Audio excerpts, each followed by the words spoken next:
25, Pakistan military carry out multiple violations of Indian airspace along the entire western border with an intent to target military infrastructure.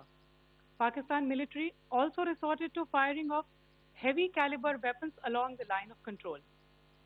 Along the international border and line of control, drone intrusions were attempted from Leh to Sar Creek at 36 locations with approximately 300 to 400 drones.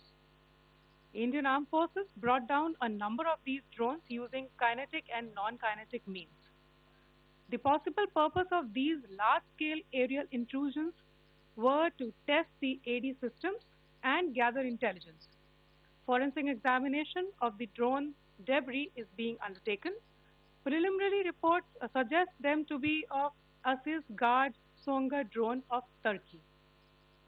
Later in the night, an armed UAV of Pakistan attempted to target Bhatinda military station, which was detected and neutralized. In response to the Pakistani attack, armed drones were launched at 4 air defense sites in Pakistan. One of the drones was able to destroy an AD radar.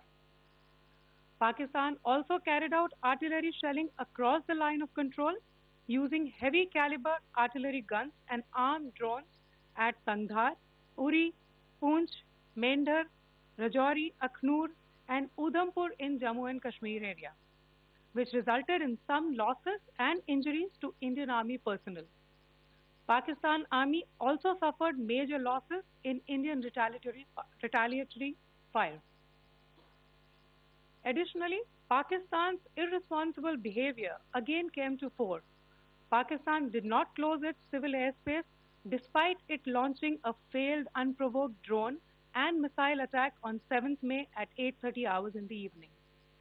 Pakistan is using civil airliners as a shield, knowing fully well that its attack on India would elicit a swift air defense response.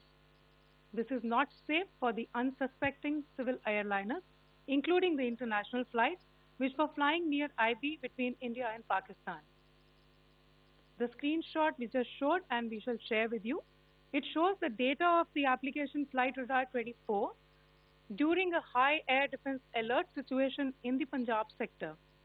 As you have seen, the airspace on the Indian side is absolutely devoid of civil air traffic due to our declared closure. However, there are civil airlines flying the air route between Karachi and Lahore. Amongst the other civil aircraft that you can see, we have highlighted an aircraft which is Airbus 320 of Flynas Aviation, which was originated from Dammam at 1750 hours and landed later at Lahore at 2110 hours in the night. Indian Air Force demonstrated considerable restraint in its response, thus ensuring safety of international civil carriers.